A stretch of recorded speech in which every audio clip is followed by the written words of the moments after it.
Webcast Media Podcast Network.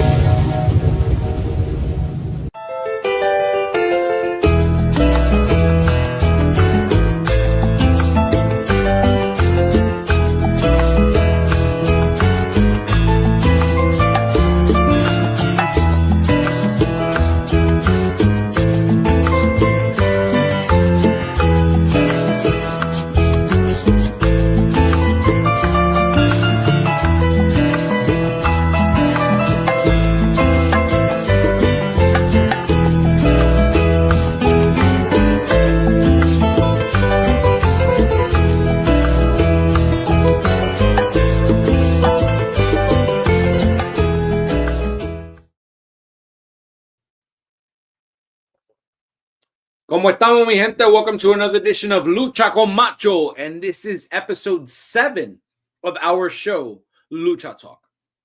Guys, we have Monday Night Raw in just a couple of hours, and it is live from Brussels. And the Raw preview has Seth Rollins joining the show to talk about Roman Reigns. Now, you know that that's a monumental task, to go all the way to Brussels so you could talk about what happened to you last week. We also have Bianca Belair and Io Sky's contract signing. Are we going to get a little WrestleMania 20 action? Are these women going to be in the ring and Rhea Ripley's going to interrupt and sign her name on the dotted line, just like Shawn Michaels once did? We also have main event Jey Uso, quite possibly opening the show, going one-on-one with Austin Theory. We have Braun Breaker defending his Intercontinental Championship against Finn Balor. And we do know that when it comes to mid-card titles, Balor does have a tendency to end people's title reigns. We also have a no-holds-barred matchup between Ludwig Kaiser and Cero Miedo Penta. We have Dakota Kai versus Ivy Nile in what I can only imagine is for the number one contendership to face the winner of Raquel Rodriguez and Lyra Valkyria. And then for the first time since the Elimination Chamber, we have Cody Rhodes addressing John Cena and his actions. Now, guys, we have so much to get into, but before doing that, I wanted to start the show off a little bit differently today. Why don't you do me a favor and like and subscribe and share this podcast, because I feel like this conversation we're about to have is one of the most necessary conversations in our wrestling space. Please like and subscribe to all the stuff that you see on the bottom there. Guys, what is more important to you as a wrestling fan? Entertainment or pro wrestling? Because I can tell you, as someone who grew up going to Jersey All Pro Wrestling at Charity Hall in Bayonne, New Jersey, as someone who loved Loki, Bryan Danielson, Trent Acid, Reckless Youth, Mike Quackenbush, the Christopher Street Connection, Homicide, I can tell you that pro wrestling mattered a lot to me. The moves. And I remember the younger I was thinking that if you were the best wrestler in the world, that should mean that you should be the top guy. And it took years of me growing up to realize that doesn't mean anything anymore. Moves are great, but how are you going to get the crowd invested into what you are doing? And a lot of wrestling fans have forgotten that. And what I feel has become this, I guess, toxic nature. I don't want to use the word toxic, but I guess I have to in this situation. What I feel like has become that is the fact that wrestling fans just believe what they want to believe. Now, I am a butcher of 23 years, a journeyman meat cutter, or whatever you call it, wherever you come from. And I know that in my line of work, I've always had that if I was, guys. Now, I don't know if you know what that is or if I created it for myself, but you know how the world works. We all think we made something up and then we find out somebody's done it already. I always thought of these people as if I was, guys.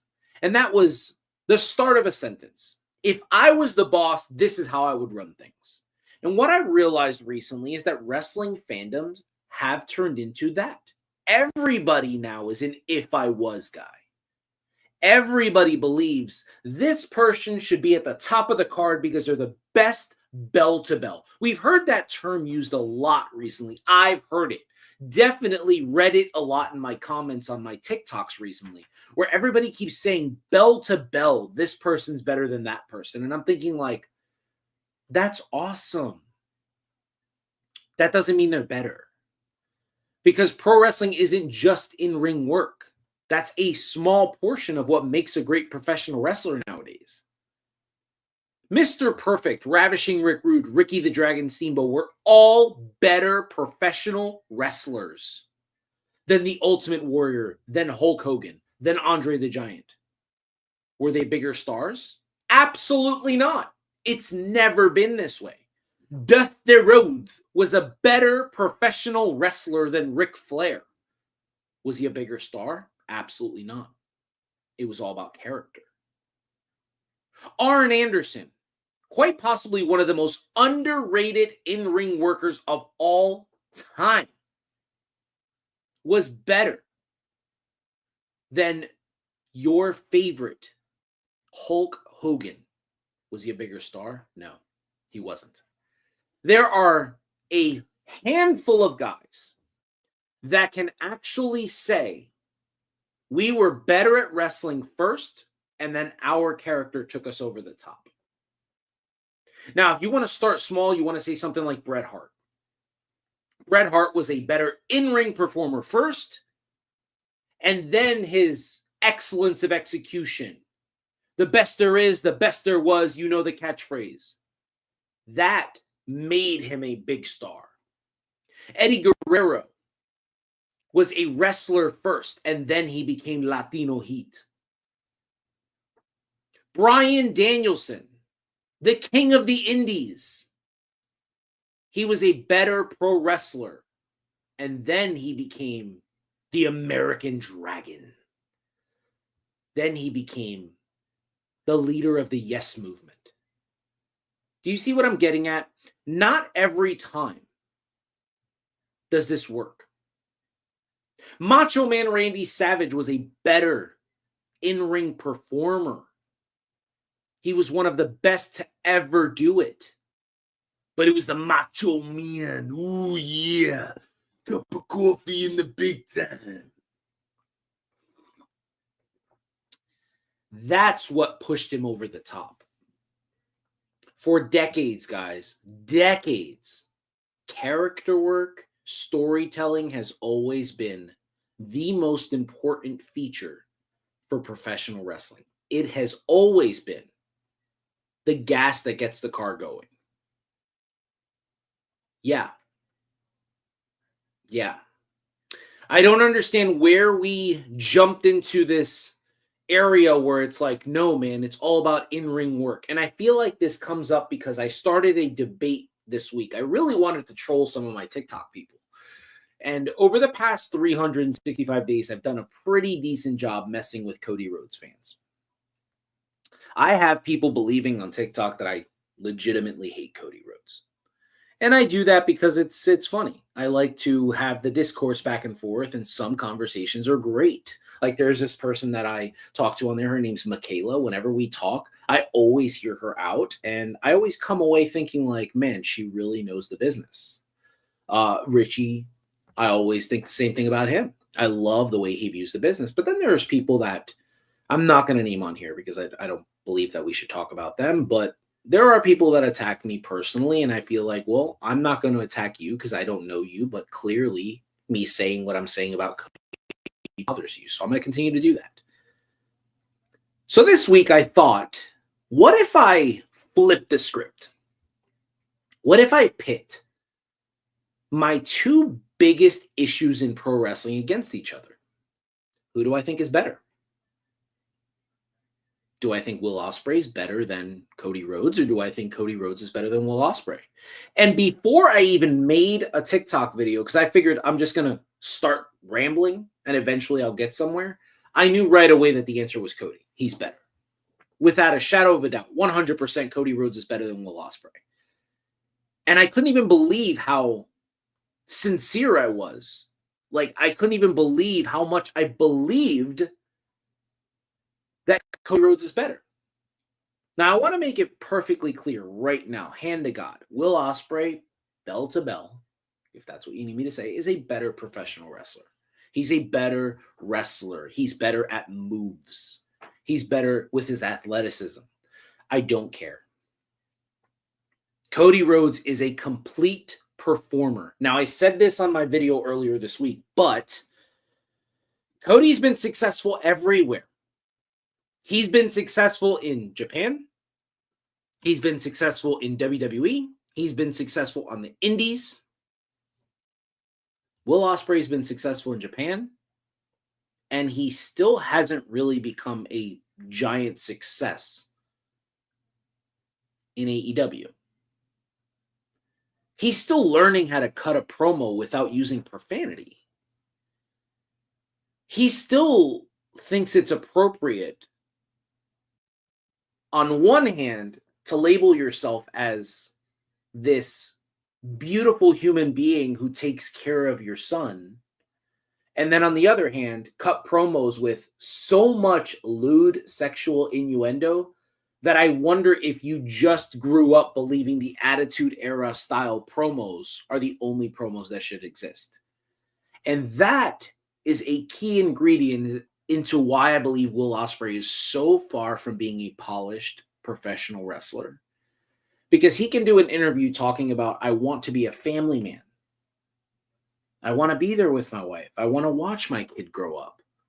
I want to be there for all of these things. If you say something like that in an interview, that is a clip. That will get clipped for the masses. That is a great way to ingratiate you with a fan base. And then you go around, and please, this part's explicit, so just skip it.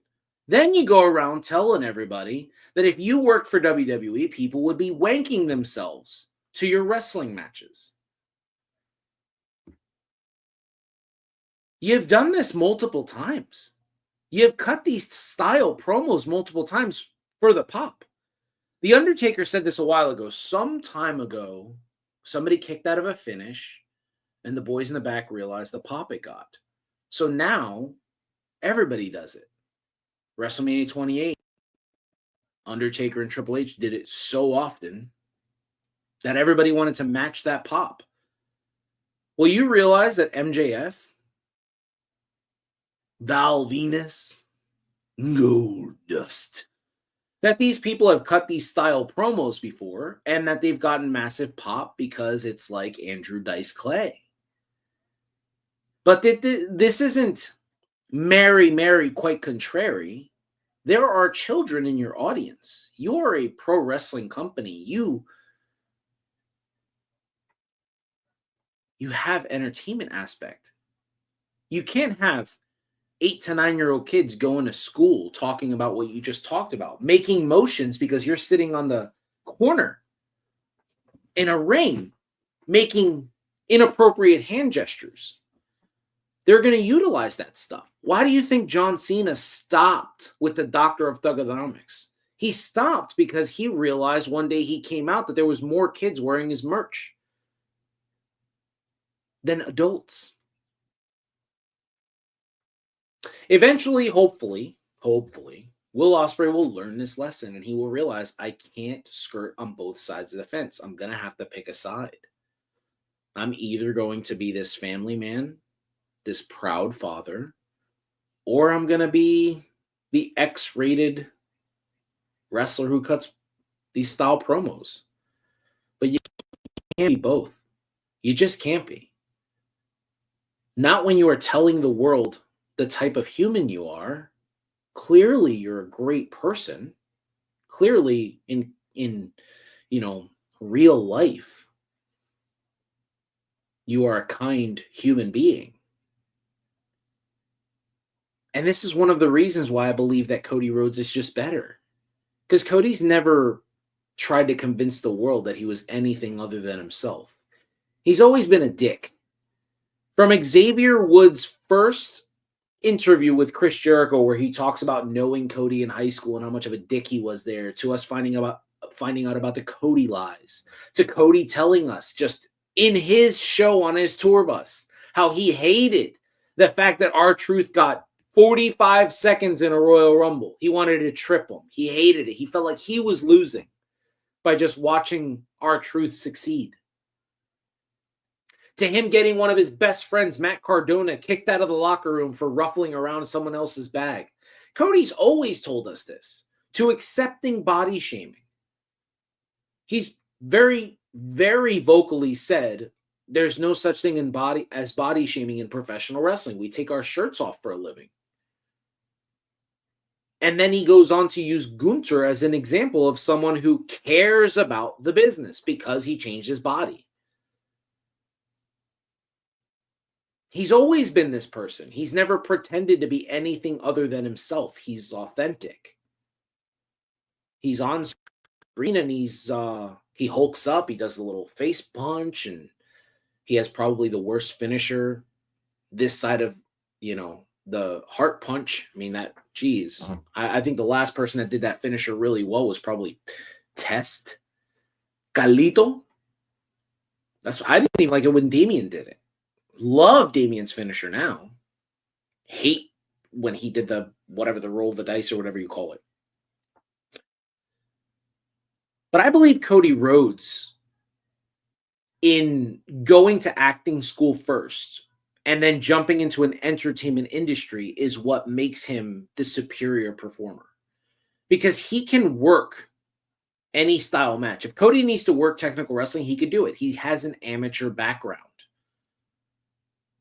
If Cody needs to moonsault, if he needs to do an Os cutter, which is Ospreay's move, if he needs to do a plancha to the outside, do a splash from the apron or from the top rope to the announcer's desk, he can do those things. If you need him to work hardcore, he'll do it. We saw it in his match with Kevin Owens. If you need him to work classic pro wrestling for a TV match, he can do that. And I'm not saying Will Ospreay can't do all these things. What I'm saying is that that's just a little bit that's in Cody's utility belt. Because Cody can cut a heel promo. He can make you hate him by the time he puts down the mic. He can cut a babyface promo in which he has wrestling fans welling up because he's so emotional.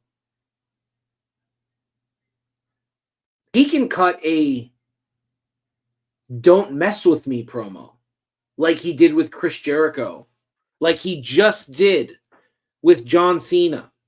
The second promo he cut was better than the first one. First one felt like fluff. Second one felt authentic, the one in Spain. That one felt like impassioned. Ospreay can't do that. He just can't do that. He gets lost looking for the camera. You can see it. He still fumbles his words around because he doesn't feel comfortable speaking in front of a live audience that frequently. He doesn't have a lot of experience in front of the cameras because the cameras in Japan didn't care about that. What they cared about was, we're going to record you wrestling in the ring. What you do in the ring is more important than what you do on the microphone. But here in the United States, wrestling fans care more about what you say on the mic. Most recently, I had somebody say a 20-minute promo in the ring is not more important than wrestling, and I argue against that. It absolutely is more important than wrestling. Wrestling can only get you so far. You have to be able to manage your entire career. There is a reason why certain men make it to the top. There's a reason why certain women make it to the top, and there's a reason why we have the Dean Malenkos that are exceptional professional wrestlers. But unfortunately, they don't make the crowd back them because they don't have anything to say. Now, I've seen a lot of people say, that's why I prefer AEW, because they focus on the professional wrestling. And I want to remind you guys, I don't think we're watching the same AEW. Because All Elite Wrestling over the past year, specifically over the past year, has slowly but surely changed their programming. Go back and watch the last two shows, Dynamite and Collision. Go back and watch them and tell me how many promos did you see in there? How many backs?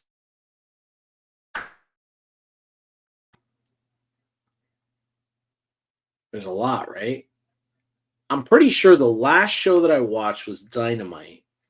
And coming out of that Dynamite, I remember thinking, like, is that 4 promos in a row on a wrestling first show? They have realized that entertainment is a giant portion of the business now. And they already have labeled themselves as this is where the best wrestle. Okay. You have our attention. Now, how do you get us to stay? No. They care more about pro wrestling. You're wrong, Mach. You're wrong. Okay. Then why are the biggest conversations coming out of AEW about Ricochet's development as a character? How WWE fumbled the bag because they had this the entire time. They didn't allow this man to just be himself. And now that he's allowed to show his character, well,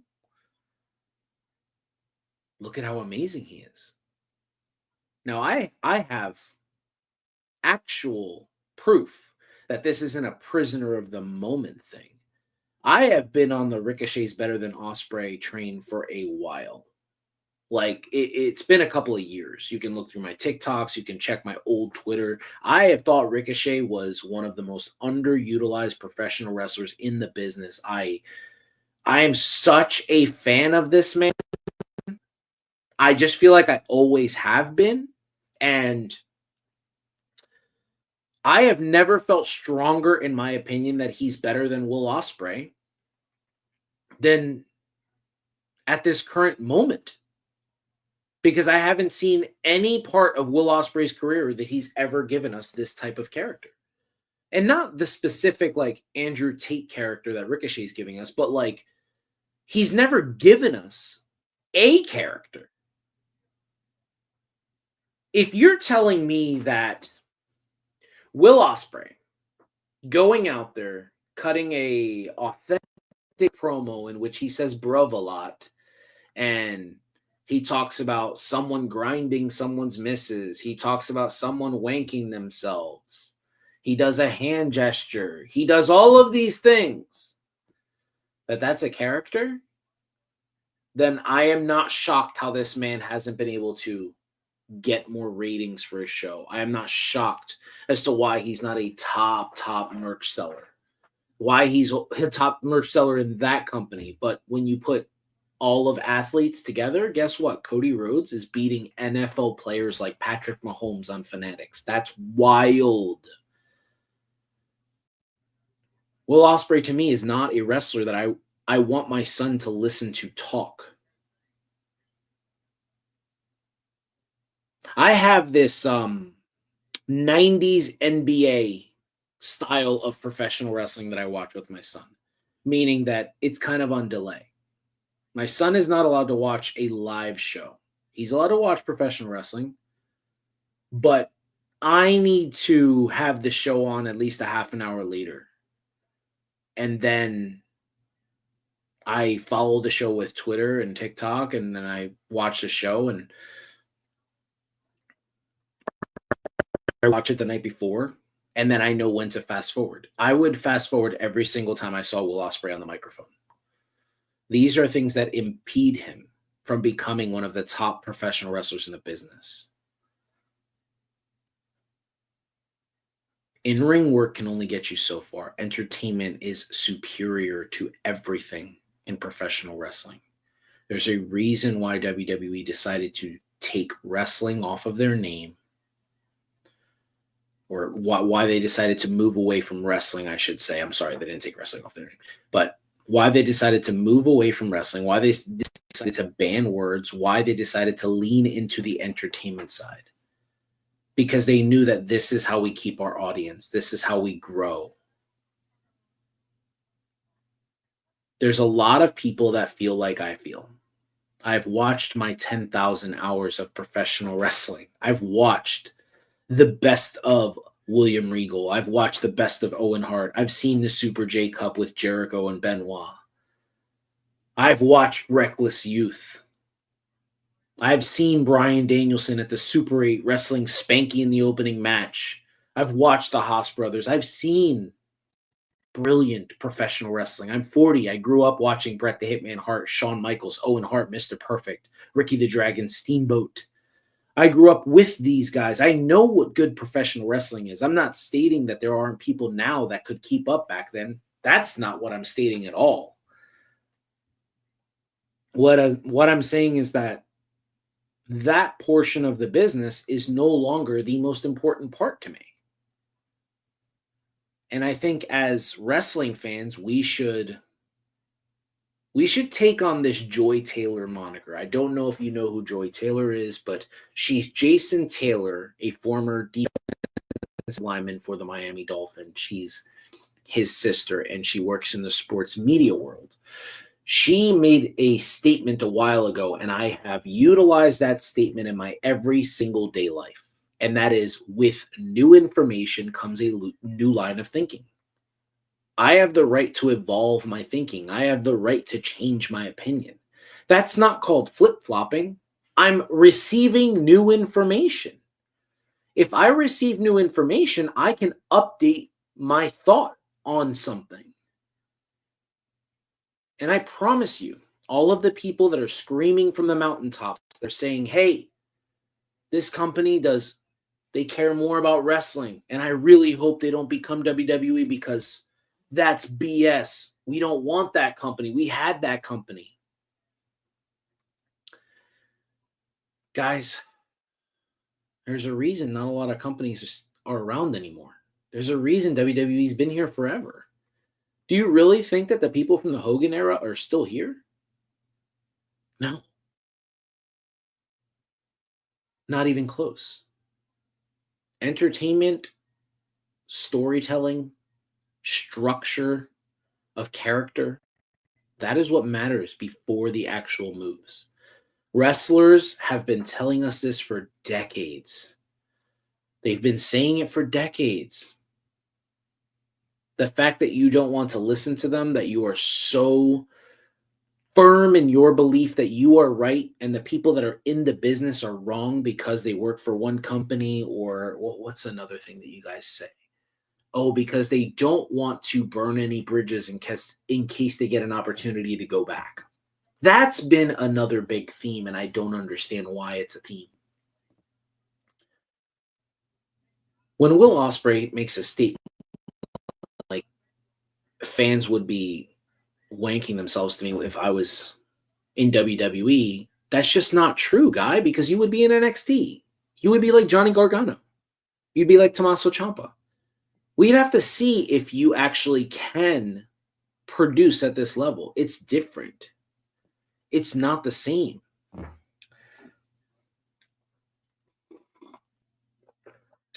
love cafe con leche. Guys, Monday Night Raw is in Brussels in just a few short hours. And I got to tell you, I'm excited about the show. I love the idea that Braun Breaker is facing Finn Balor. Is this where Dominic Mysterio betrays Finn? Is this where we start to get the potential WrestleMania one-on-one match between Dominic Mysterio and the Demon? Does the Prince make his return? Guys, I'm excited for it. I love the idea that Ludwig Kaiser just continues to get this shine, because I don't think it's just The Undertaker. I think a lot of people believe that he has future world champion written all over him. Just an absolute amazing performer. His facial expressions, his selling, just his storytelling in general has been one of the bright spots of this man. He has been one of the bright spots of Monday Night Raw. And for a long time, since before Netflix. I'm excited that we have a couple of women's matches on tonight. That's pretty dope. Monday Night Raw hasn't really done that. If you go back and look, it's kind of been more geared towards the men. NXT is typically the women's show. And I think that after what we saw in Spain last week with BFAB and Charlotte Flair, I think WWE realized, hey, foreign markets want to see women's wrestling too. So I love it. I think it's brilliant. I think it's a great call on WWE's part. I mean, again, just want to run through the show for you. As I have it saved here. We have, just give me 1 second. I made sure to save it for you guys. I think it's brilliant. Such a great show. I don't know if it's going to be a great show, but I guess we'll see. I guess we shall see. I'm definitely excited about what we're going to get here. We have John Cena and Cody Rhodes confrontation. We have Dakota Kai and Ivy Nile. That's a pretty decent match there. I'm looking forward to that. I think Dakota has been able to really show herself to a lot of the audience recently. Ivy, I mean, she has just gotten better and better. Watching her in some live events, I've realized that she's a really good worker. Really solid. Yeah, I mean, just brilliant. Penta, Ludwig Kaiser, Braun Breaker, Finn Balor, Jey Uso, Austin Theory, Bianca Belair, and Io Sky's contract signing. Oh, so maybe not 2 women's matches, but we do have 2 big women's segments. And I think that's exciting. Guys, before I get out of here, I just wanted to shore up some housekeeping. But before I do that, let me just say one thing. 2 things can be true. You can feel the way you feel about JD from New York. The guy blocked me because I called him out on something on Twitter and he didn't like what I said. He blocked me because I made a TikTok about him and his just awful commentating in the business. But you don't go from being someone's number 1 fan to hating them. I believe in his simple mind, he thought, I'm going to be Mercedes Moné's heater. I'm going to be the guy who bashes her. I'm going to be the Bobby the Brain to her Hogan. I'm going to be the Jerry Lawler to her Bret Hart. I'm going to be the Michael Cole to her Bryan Danielson. And it backfired. It just backfired. Guy, you could be a dick, but you got to figure out a way to communicate. There's no world that I believe that her relationship with Red and Hog Wrestling, that you wouldn't be able to communicate to any of her people. I don't know how many she's got. I don't know how much of that is just character and actual real person. But I would have let her know, hey, I'm a big fan. Just want to let you know, I didn't change my stance on you. I don't believe the shit that I'm spewing. I'm just trying to play a role. If I've pushed some buttons, just let me know and I'll stop saying what you want me to stop saying. It's not the same as it was back in the day. Now she's such a big feature in independent wrestling that if she wants to kick you out of her match. And that sucks because that 15-minute banger with Indy Hartwell, I would have been interested to hear what you had to say. But the only thing I can think about this is that they're playing everybody. They actually are friends. And they're just telling everyone, hey, this is a work. You guys are being worked. I hope that's how it goes. Once again, guys, like, subscribe, and share our podcast. I believe our conversation today was a good one. It was a great one. It was a necessary one. And I look forward to talking with each and every one of you. Come on over to Macho_Rodriguez on TikTok. Follow me here on X, on IG. Please hit that like button. Hit that subscribe button. Hit that share button. Guys, any word of mouth is good word of mouth. Somebody ripped my Will Ospreay video off of my TikTok and put it on Twitter just so they could troll me. That was great. I was like, cool. Come to my page because you want to bash that video and then watch some of my other content. You might actually like what I have to say. You might agree with me. You might disagree with me. Either way. Views are views, clicks are clicks. Thank you so much, guys. I appreciate each and every one of you, and I hope everyone enjoys Monday Night Punk.